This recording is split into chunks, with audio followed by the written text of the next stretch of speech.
저는 오늘 읽어드린 디모데전서 4장 5절 말씀을 가지고 하나님의 말씀과 기도로 거룩하여 지니라 이 같은 제목으로 하나님의 말씀을 증거하도록 하겠습니다. 오늘 교회 연 집사님이 계셨는데 이 집사님의 가장 간절한 기도는 남편이 교회에 나와 구원을 받는 일이었어요. 그래서 그 남편을 위해서 쉬지 않고 눈물을 흘리며 기도했습니다. 그런데 어느 날 남편이 새해가 되자 그 집사님에게 여보 나도 교회 나가고 싶어 라고 부탁을 하는 겁니다. 이 여집사님은 너무 기분이 좋아서 남편을 데리고 교회에 왔습니다. 예배를 드리는 내내 그 얼굴에서 웃음이 떠나지 않았습니다. 목사님께서 말씀을 마치신 뒤에 성도들을 향해서 이렇게 이야기합니다. 오늘 새해가 됐고 오늘 우리 교회에 처음 나오신 분들이 계신데 이 시간 예수님을 영접하기를 원하시는 분들은 손을 들어주시기를 바랍니다 라고 이야기를 했습니다. 그때 이제 몇몇 분이 이렇게 손을 들었죠. 그 여집사님은 자기 남편이 손을 들었으면 좋겠다 생각했는데 손을 들질 않는 거예요. 목사님께서 손을 드신 분들에게 이렇게 이야기합니다. 제가 드리는 이 기도를 함께 따라해 주시기를 바랍니다. 그래서 그 기도를 다 따라합니다. 갈 때는 남편이 교회 가서 너무 기분이 좋았는데 영접 기도를 따라하지 않는 남편을 보면서 이 여자 집사님이 너무 실망을 했습니다. 집에 돌아와서 도끼 눈을 하고 따졌죠. 여보, 아니 교회 가는 것까지 좋았는데 왜 목사님께서 새로운 삶을 살기를 원하는 사람들은 오른손을 들고 내 기도를 따라하라 이렇게 이야기하는데 왜 당신은 손도 들지 않고 그 목사님의 영접 기도를 따라하지 않았어요? 왜 새로운 삶을 살기를 원하는 사람은 손을 들라고 했는데 왜 그렇게 하지 않았어요? 라고 물었습니다. 그랬더니 남편이 아내를 빤히 쳐다보더니 이렇게 얘기하는 겁니다. 여보, 당신은 신앙인으로서의 삶을 지금까지 살았고 나는 비신앙인으로서의 삶을 살았는데 나는 도무지 당신과 나의 차이를 발견하지 못하겠어. 당신은 내가 댄스 파티에 가면 나랑 똑같이 댄스 파티에 가고 내가 술을 마시면 나와 똑같이 술을 마시고 내가 거짓말을 하면 나와 똑같이 거짓말을 하고 내가 화를 내면 나와 똑같이 화를 내니 나는 당신과 나의 차이점을 모르겠어. 목사님께서 새로운 삶을 살기를 원하는 사람 손을 들라고 이야기하는데 내가 믿거나 믿지 않거나 똑같을 텐데 굳이 손을 들어서 새로운 삶을 살 사람에 대한 영접 기도를 할 필요를 내가 느끼지 못했어 라고 이야기를 했다고 합니다. 여자 집사님이 얼마나 창피했는지 자신의 신앙을 다시 한번 뒤돌아보게 되었다고 합니다. 여러분들 어떻습니까? 아내로서 남편을 볼 때 남편으로서 아내를 볼 때 여러분의 신앙은 어떻습니까? 미국의 유명한 복음주의 운동가 중에 프란시스 셰퍼라고 하는 분이 있었어요. 1984년도에 돌아가셨는데 이분은 책을 통해서도 젊은 사람들에게 큰 영향을 미쳤고 또 신앙을 통해서도 미국 사회에 큰 방향을 일으켰습니다. 근데 이분이 안타깝게 말년에 암에 걸려요. 많은 사람들이 좀 실망했습니다. 그리고 걱정했습니다. 그런데 이 프란시스 셰퍼는 암에 걸려도 절대 주저하지 않았습니다. 오히려 젊은 사람들에게 마지막 불꽃을 태우기 위하여 미국 전역을 돌아다니면서 그들에게 자신이 전하고자 하는 메시지를 전합니다. 근데 여러분 이 프란시스 셰퍼가 마지막에 전한 메시지는 이와 같은 메시지였어요. 모든 젊은이들과 청년들을 향해서 이렇게 이야기합니다. 여러분, 여러분의 삶의 목표가 행복이 되어서는 안 됩니다. 믿지 않는 세상 사람들의 삶의 목표는 행복입니다. 내가 어떻게 하면 즐겁고 기쁘게 살아갈 수 있을 것인가가 믿지 않는 사람들의 삶의 목표입니다. 그러나 믿는 우리들의 목표는 행복이 아니라 거룩함이 되어야 합니다. 지금 미국 교회의 문제점은 많은 사람들이 거룩함을 삶의 목표로 삼는 것이 아니라 행복을 목표로 삼는 것이 문제입니다 라고 설교했습니다. 많은 젊은이들이 은혜를 받고 결단을 함으로 말미암아 미국의 종교 부흥의 은혜가 나타나게 되었습니다. 2020년도가 여러분 시작되고 벌써 5일이 지났습니다. 보통 사람들은 새해가 시작되면 목표와 계획을 가지게 되죠. 여러분들이 가지고 있는 2020년도의 목표와 계획, 꿈과 비전은 무엇입니까? 셰프의 말처럼 세상 사람들과 똑같이 나만을 위한 행복이 우리 인생의 목표와 목적이 되어서는 안 된다는 것입니다. 일반적으로 사람들은 새해가 시작되면 꿈을 꾸죠. 계획을 세우죠. 목표를 세웁니다. 내가 좀 더 건강했으면, 내가 직장에서 승진했으면, 내가 좋은 학교에 진학했으면, 내가 좋은 사람 하나 결혼했으면, 물질의 풍요로움을 누렸으면 이라고 생각을 합니다. 이 세상 사람들이 꿈꾸는 모든 목표와 꿈과 비전이죠. 그러나 우리는 셰프의 말대로 우리의 삶의 거룩함을 삶의 목표로 삼을 수 있어야 되고, 거룩함을 쫓아 사는 것을 인생의 즐거움으로 알 수 있어야 하는 것입니다. 왜냐하면 여러분, 우리를 향한 하나님의 뜻이 세상의 행복이 아니라 우리의 거룩함에 있기 때문이죠. 데살로니가전서 4장 3절에 보면 하나님의 뜻은 이것이니 너희의 거룩함이라 이렇게 말씀하셨습니다. 하나님의 뜻은 이것이니 너희의 건강함이라, 너희 자녀의 취업이라, 진급이라, 물질의 축복이라 이렇게 말씀하지 않으셨습니다. 하나님께서 저와 여러분에게 원하시는 것은 철저한 거룩함이에요.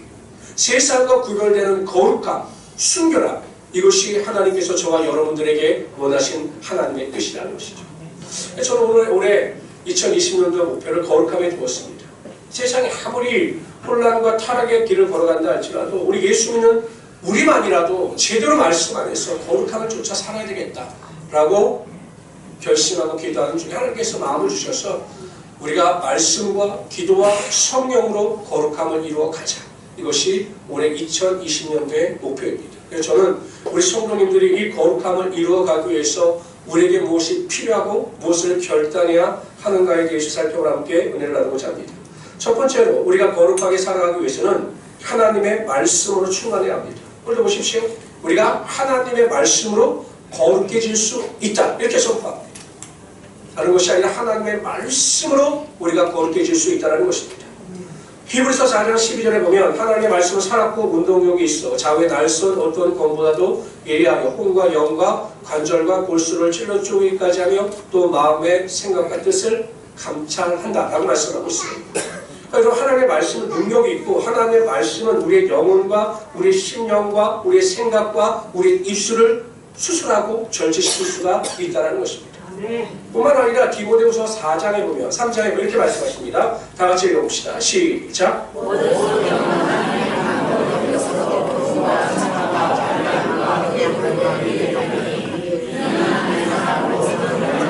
모든 선한 일을 행하게 온전케 하여 하리니. 그러니까 하나님의 말씀의 능력이 우리 안에 들어오게 되면 그 말씀이 우리를 온전케 하고 우리를 완전케 하시다라는 것입니다. 믿으십니까? 아멘. 혹시 여러분들 어거스틴이라고 하는 분을 이름 한번 들어보셨습니까? 어거스틴. 하긴 뭐 신학을 하지 않는 분들 잘 못 들어보셨을 텐데 철학에 플라톤이 있다고 하면 기독교 신학에는 어거스틴이 있다 이렇게 말을 합니다. 그만큼 이 어거스틴이라고 하는 분이 우리 기독교의 큰 신학적 토대를 쌓은 분이거든요. 혹시 모니카라고 하는 분은 들어보셨습니까? 못 들어보셨어요? 모니카는 못 들어봐도 모나카는 들어봤다고 하시더라고요. 모나카가 과자더라고요, 과자. 근데 이 어거스틴의 어머니가 모니카예요. 기도하는 어머니의 표상입니다. 이 어거스틴의 아버지는 성공지상주의 사람이었고 이 어머니 모니카는 신앙 위주의 사람이었어요. 근데 이 모니카의 간절한 기도와는 반대로 어거스틴이 격기로 갑니다. 18살에 결혼해서 아이를 낳아요. 그리고 29살까지 이단인 마니교를 믿어요. 극단적 금욕주의 마니교를 믿어요. 그 어머니가 그렇게 눈물을 흘리면서 기도하는데 오히려 이 어거스틴은 점점 악한 길로 가는 겁니다. 근데 여러분 꼭 기억하십시오. 그 어머님의 눈물의 기도를 절대 하나님은 외면하지 않으셔요. 마침내 하나님께서 이 어거스틴에게 역사하시는데 30세가 되었을 때 주 384년에 이 어거스틴이 밀라노로 이사를 합니다. 이 수사, 즉 다른 사람을 설득하는 학문에 관심이 많았던 어거스틴이 그 당시에 밀라노에서 가장 유명했던 암브로스라고 하는 주교의 설교를 듣게 됩니다. 왜냐하면 워낙 설교를 잘하니까 사람을 설득을 잘하니까 내가 그 설교를 듣고 수사학을 한번 공부해 봐야겠다 해서 이 어거스틴이 암브로스의 설교를 들어요. 믿음도 없는데. 근데 여러분 하나님께서 그 순간 이 어거스틴의 마음을 주장하셔요. 우리 은혜를 받습니다. 어느 날 밀라노 정원을 이렇게 걷고 있는데 한 아이가 노래를 불러요. 그 노래를 부르는데 그 노래의 내용 중에요. 들고 읽어라, 들고 읽어라 이런 노래가 계속 나오는 거예요. 그 순간 어거스틴은 하나님께서 자신에게 하시는 말씀인 줄 깨닫고 성경을 찾아 펼쳤습니다. 그냥 아무 생각 없이 딱 펼쳤습니다. 근데 그 성경 말씀이 어디였냐면 로마서 13장 13절 14절이었어요. 거기 이런 말씀이 있습니다. 낮에와 같이 당정히 행하고 방탕과 술 취하지 말며 음란과 호색하지 말며 쟁투와 시기하지 말고 오직 주 예수 그리스도를 옷 입고 정욕을 위하여 육신의 일을 도모하지 말라. 이 로마서 13장 13절 14절 말씀을 읽는 순간 어거스틴은 완전히 깨어집니다. 그동안 죄를 쫓아 살고 음란을 쫓아 살았던 이 어거스틴이 하나님께서 들려주시는 그 말씀을 듣고 전혀 새로운 사람으로 완전히 순식간에 변화가 되었습니다. 거룩한 사람으로 변화가 된 것입니다. 여러분 보십시오. 어거스틴을 변화시킨 것은 세상의 학문도 지식도 아니었어요. 오직 하나님의 말씀이 그의 영혼 가운데 심령 가운데 역사하시니 그가 죄악을 쫓던 어둠의 삶에서 하나님의 거룩함을 쫓던 빛의 삶으로 변화가 되었다는 것이죠. 마찬가지예요. 여러분이 하나님의 말씀을 읽고 묵상하고 그 말씀대로 지켜 행하게 되면 그 말씀의 능력이 여러분 삶 가운데 역사하게 되므로 거룩함을 쫓아 살아가게 되는 것이고 우리의 삶에 거룩의 열매가 반드시 나타나게 되어 있다는 것입니다. 생각해 보세요. 하나님의 말씀에 대해 우리가 절대 순종하기를 원하는 마음을 가지고 하나님 말씀 앞에 모든 것을 다 내려놓습니다. 우리의 생각과 우리의 판단과 우리의 감정을 다 내려놔요. 하나님이 뭐라고 말씀하십니까? 원수를 사랑하라고 말씀하십니다. 하나님께서 어떻게 용서하라고 말씀하십니까? 7번씩 70번이라도 용서하라고 말씀하셔요. 이게 인간의 생각과 감정으로 이해가 되고 용납이 됩니까? 어떻게 원수를 사랑하고 어떻게 용서를 7번씩 70번을 할 수가 있습니까? 안 되는 거죠. 그러나 하나님께서 말씀하셨기 때문에 그 말씀 앞에 우리의 모든 생각과 감정을 내려놓는 겁니다. 그렇습니다. 하나님, 내가 순종하기를 원합니다. 사랑하기를 원합니다. 용서하기를 원합니다. 라고 그 말씀에 순종하기를 결단하고 나아갈 때 하나님께서 은혜를 주셔서 우리의 모든 죄악이 떠나가게 하시고 하나님의 거룩함의 능력이 반드시 임하게 하여 주시는 거죠. 예수 믿는 사람들은 이런 생각을 가지고 있어요. 아이, 목사님, 교회와 세상은 달라요. 목사님이 너무 모르시는데요. 교회와 직장생활은 달라요. 다니엘은 성경에 나오는 인물이고 사드락과 메삭도 성경에 나오는 인물이고 지금 우리가 살아가고 있는 세상은 너무 달라요. 우리가 순결하게 살고 거룩하게 살면 우리는 손해를 봅니다. 목사님, 이렇게 말씀하시는 분도 있어요. 여쭤봅시다. 다니엘과 사드락과 메삭과 아벳느고가 살았던 그때의 하나님과 우리가 살아가고 있는 이 시대의 하나님이 다른 하나님이십니까? 아니시잖아요. 그때 역사하셨던 하나님은 지금도 역사하셔요.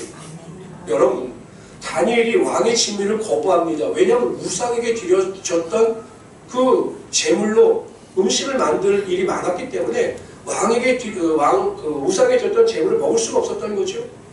포도주 같은 경우는 보통 나시린들은 자신의 거룩함을 위해서 포도주를 먹지 않았거든요. 다니엘이 사드락과 메삭과 아벳느고가 하나님의 말씀에 순종하여 거룩한 은혜 가운데 나갑니다. 하나님께서 은혜를 베푸시죠. 채소와 물만 먹었는데 훨씬 더 다른 사람들보다 건강하고도 그렇게 보였던 겁니다. 여러분, 우리가 다니엘을 읽을 때 주목해야 될 내용이 있어요. 여러분 보세요. 처음서부터 사드락과 메삭과 아벳느고가 풀무불에 들어가는 이야기가 나오는 것이 아니에요. 다니엘이 사자굴에 들어가는 이야기가 다니엘서 1장에 나오지 않습니다. 다니엘서 1장에 나오는 가장 첫 번째 메시지는 다니엘과 사드락과 메삭과 아벳느고가 왕의 진미와 포도주를 거부하고 거룩하게 살기로 뜻을 정하고 거룩함 가운데 승리했다. 이것을 강조하고 있어요. 다니엘과 사드락과 메삭과 아벳느고가 거룩함 가운데 순종하여 하나님의 은혜 가운데 거룩함을 지키니 하나님께서 그들에게 은혜와 능력을 허락하여 주신 거죠. 우리는 행해보지도 않고 안 된다고 생각해요. 직장에서 거룩함을 지키려고 노력해 보지도 않고 안 된다는 거예요. 왜 안 됩니까? 하나님은 지금도 살아계신데 하나님은 거룩하게 살아가는 자들을 반드시 높여주시고 그들의 삶에 하나님의 역사가 나타나게 하여 주시는 것입니다. 하나님의 말씀을 읽어보십시오. 하나님의 말씀을 적용해 보십시오. 하나님의 말씀대로 살아가 보십시오. 그럼 거룩함의 능력이 나타나고 그 거룩함을 통해서 하나님의 역사가 여러 삶 가운데 반드시 흘러 넘치게 되는 것입니다. 저는요, 목회자로서 가장 행복한 일이 무엇인가를 생각해 봤어요. 여러분 이렇게 보면 목회자는 별로 재미가 없어요. 왜냐하면 만나는 사람도 없죠. 왜냐하면 다른 사람을 만날 시간도 없고 다른 사람들과 뭐 이렇게 이야기하고 뭐 할 시간이 없어요. 설교 준비하다 보면 없어요. 별로 서로 이렇게 일주일 동안. 근데 뭐가 즐겁냐면 이 말씀을 준비하다가 하나님이 부어주신 은혜가 있어요. 정말 그렇게 될 것 같은 확신이 생겨요. 진짜 하나님께서 한번 뛰어내려봐라 그러면 뛰어낼 수도 있을 것 같아요. 왜냐하면 하나님은 지금도 살아서 역사하시기 때문이죠. 저는 우리 모든 성도님들이 정말 큐티 열심히 하셔서 매일 하나님의 말씀을 읽고 묵상하고 그것을 내 삶에 적용하심으로 하나님의 큰 능력을 맛보며 살아가시는 우리 귀한 성도들이 되시기를 주님으로 축원합니다. 두 번째로요, 우리가 거룩하게 살아가기 위해서는 오직 기도해야 합니다. 기도와 관련해서 성경 이렇게 말씀하셔요. 다 같이 읽어봅시다. 시작. 너희가 육신을 내어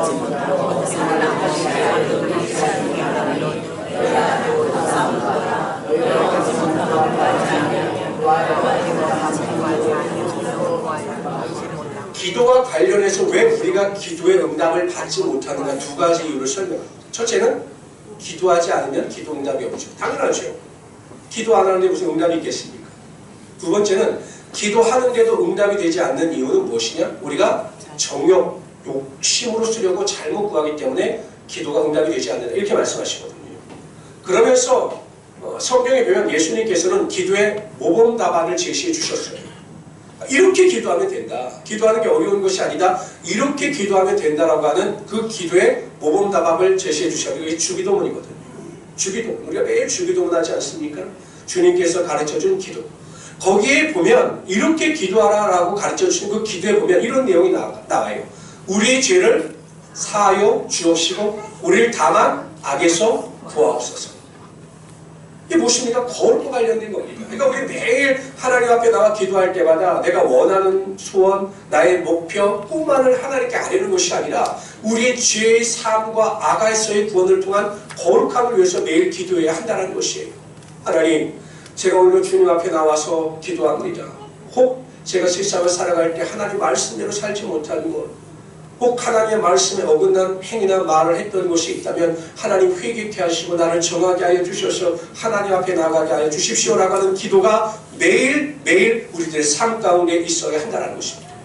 그럼 여러분, 그러한 올바른 기도를 드리는 자는 하나님 앞에서 거룩함을 쫓아 살아가지 않겠습니까? 여러분, 성전에 기도하다 올라가던 그 바리새인과 세리를 보십시오. 바리새인은요, 올바른 기도를 못했어요. 자신의 죄를 구하는 기도를 못합니다. 그래서 이야기하죠. 나는 불의, 간음, 토색 하는 자들과 같지 아니하고 저 세리와도 같지 아니함을 정말로 감사합니다. 나는 일주일에 2번씩 그 금식을 하고 소득의 11조를 하나님께 드립니다라고 이야기합니다. 그런데 세리는 자신의 죄를 고백할 때마다 하나님 앞에 눈을 들지 못했던 거예요. 그래서 나는 죄인입니다 하나님, 나는 죄인입니다라고 고백하면서 하나님의 궁유를 구하지 않습니까? 이러한 기도가 우리의 삶에 필요한 것이고 그럴 때마다 하나님께서는 우리의 기도 가운데 함께하여 주셔서 거룩함의 능력이 반드시 나타나게 하여 주시는 것입니다. 여러분, 기도하는 사람들, 정말 기도에 깨어있는 사람들은 거룩함을 쫓아 살아갈 수밖에 없는 거죠. 제가 전주에서 사역할 때요, 열심히 예배 때 나오는 집사님이 하루는 나오시지 않는 거예요. 한 며칠 됐는데도 그냥 얼굴을 못 보겠어요. 그래서 제가 전화를 했어요. 아니 집사님, 아니 그게 교회 열심히 나오시던 분이 지금 어디 계셔요? 내가 전화를 했더니 목사님 저 가출했어요. 아니 50이 넘으신 분들 가출하십니까? 그랬더니 저 지금 가출해서 안양에 있어요. 안양에. 이러는 거예요. 무엇 때문에 가출하셔서 안양까지 가셨어요? 라고 물어봤더니 이제 자초지종을 이야기하는 거죠. 그 바깥 집사님에게 이야기를 했대요. 올해는 우리가 재정적으로 어려우니까 개인 택시 구입하는 걸 내년에 하자. 그랬으면 남편들은 어떻게 해야 합니까? 내년에 해야 합니까? 올해 해야 합니까? 내년에. 근데 남편들은 부인의 말을 듣지 않고 작정을 했는지 이 집사님이 가셔갖고 또 개인 택시 파는 사람 이야기했더니 그날 당장 계약을 하고 돌아왔다는 거예요. 아내에게 협의도 없이 그냥 덜컹 사갖고 왔다는 거예요. 그렇게 여러분들 기분이 어떨 것 같습니까? 회장 집사님. 화나죠. 그래서 가출하는 거예요. 그래서 안양으로 가출하는 거예요. 제가 이야기했어요. 아이고 집사님, 싸우셔도 가정에서 싸우시고 싸우셔도 교회에서 기도하면서 싸우셔야지 왜 그 안양까지 가출하셔서 왜 안 오시고 왜 그러시냐고, 내려오시라고 이야기를 했더니 저한테 대뜸 그러십니다. 그래서 안 내려가요 목사님. 분명히 제가 전주에 있으면 목사님 오셔서 기도합시다, 같이 기도한 걸 하나님께서 해결해 주실 겁니다. 그렇게 교회 나가면 하나님께서 저에게 뭐라고 말씀하실까요? 내 남편을 용서해라, 내 남편을 사랑하라, 내 남편을 섬기라. 분명히 이렇게 말씀하실 텐데, 그럼 이번에 또 내가 용서하고 사랑하고 섬겨야 하는데, 목사님 이번엔 절대 저 그렇게 안 합니다. 저 안 내려갈 테니까 그렇게 아십시오 라고 이야기를 하더라고요. 근데 제가 저 정도까지 아시면 이제 문제는 해결됐다, 내려오시겠구나 라고 생각을 제가 그랬어요. 그럼 그 안양에 가신 김에 그 곱창집에 가서 곱창이나 실컷 드시고 오시고 얼마 안 돼서 내려오셨어요. 뻔하죠. 기도하니까 하나님께서 마음을 주시는 거예요. 네가 용서해라, 마음의 악함을 품지 말아라, 남편을 위하여 기도하라. 그렇게 기도하니 하나님께서 그 마음을 회복시켜 주시는 거죠. 여러분, 이 기도는 하나님과 소통하는 거예요. 하나님과 대화하는 겁니다. 세상 사람들도 그런 말 하지 않아요? 금실이 좋은 부부는 닮아간다. 정말 금실이 좋고 대화가 많은 부부는 외모도 생각도 어투도 닮아간다는 겁니다. 우리가 하나님과 깊은 교제, 기도를 나누게 되면 하나님의 마음을 알게 되고, 그래서 하나님과 소통하게 되고 우리가 하나님을 닮아가게 되어 있는 것입니다. 그래서 우리 모든 성도님들은 무슨 일이든지 기도하는 것을 최우선으로 삼으셔서 기도할 때마다 모든 죄와 악함을 벗어버리고 하나님의 거룩함 가운데 승리하며 살아가시는 우리 성도님 되시기를 주님으로 축원합니다. 그러면서 하나님은요, 이렇게 거룩한 자, 기도로 거룩한 자에게 하나님의 능력이 임한다라고 분명히 약속하셨습니다. 야고보서 5장 16절에 보면 의인의 간구는 역사하는 힘이 많으니라. 거룩한 자가 기도할 때 하나님께서 하늘의 문을 여시고 구하는 것이나 생각하는 것보다 넘치도록 우리의 삶의 축복의 능력을 허락하여 주신다는 것이죠. 우리 모든 성도님들은 그러한 은혜와 능력을 맛보며 살아가시는 우리 귀한 성도님 되시기를 주님으로 축원합니다. 세 번째로요, 우리가 거룩하게 살아가기 위해서는 성령 충만해야 합니다. 데살로니가후서 2장 13절은 이렇게 말씀하십니다. 주의 사랑하는 형제들아, 우리가 항상 너희를 위하여 마땅히 하나님께 감사할 것은 하나님이 처음부터 너희를 택하사 성령의 거룩하게 하심과 진리를 믿음으로 구원을 얻게 하십니다. 성령으로 우리를 거룩하게 하신다는 것입니다. 여러분, 우리가 육신의 소욕이나 연약함을 인하여 갈등하고 어려움을 당할 수 있지만 성령께서 함께 하시면 항상 우리를 거룩하게 하신다는 것입니다. 갈라디아서 5장 16절 17절에 이렇게 말씀하시요. 우리 다 같이 한번 읽어봅시다. 넘겨주시겠어요? 네, 다 같이 읽어봅시다. 시작. 내가 이름이 너희가 성령을 사랑하라.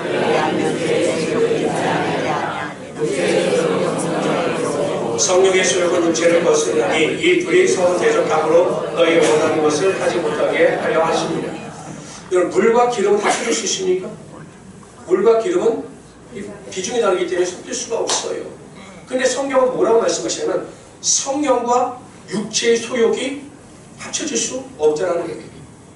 성령 충만하면 육체의 욕심이 자리 잡을 수 없고, 육체의 소욕이 충만하면 성령께서 그 안에 거할 수가 없다는 것입니다. 그래서 우리가 성령 충만을 받게 되면, 성령께서 우리의 삶을 지배하게 되면 육체의 소욕이 우리 안에 틈을 탈 수가 없다는 거예요. 제가 종종 여쭤보고, 여러분 제가 대식가 같습니까? 미식가 같습니까? 제가 대식가일까요? 미식가일까요? 미식가요.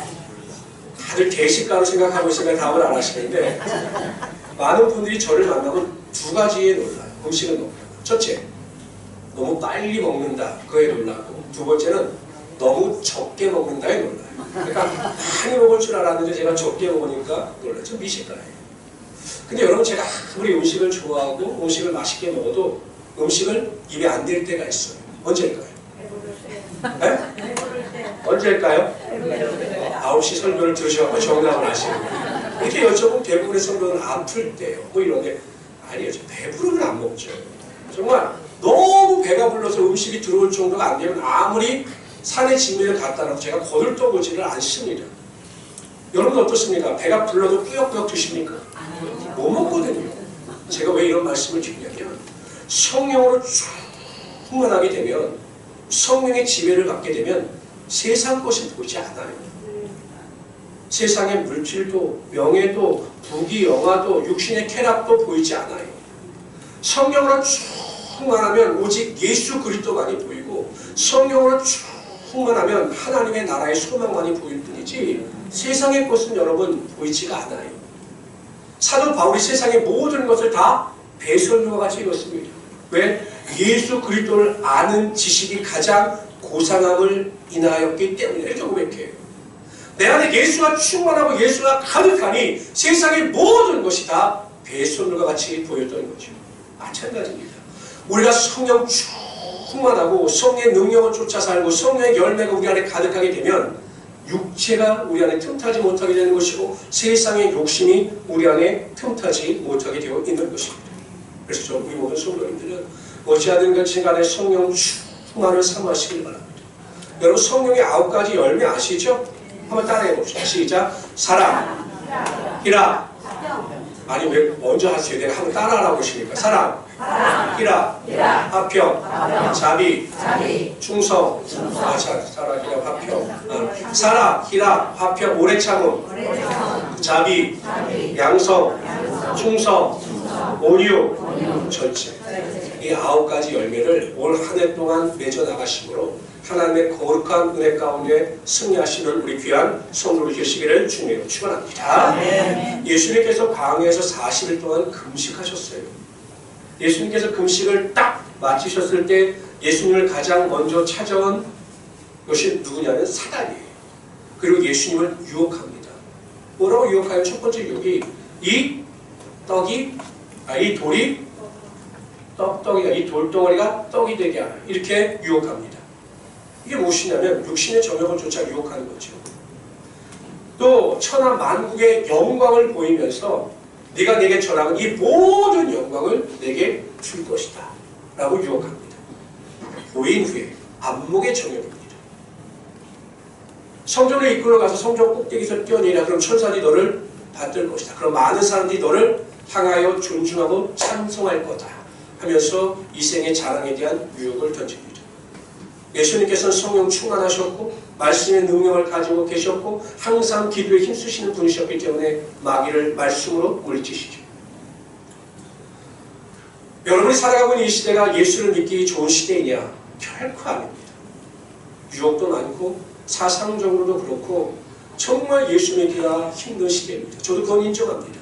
직장에서나 사회에서나 어디에서나 예수를 믿는다라고 하는 것, 예수 그렇게 십자가를 지고 살아간다는 것 결코 쉬운 일은 아닙니다.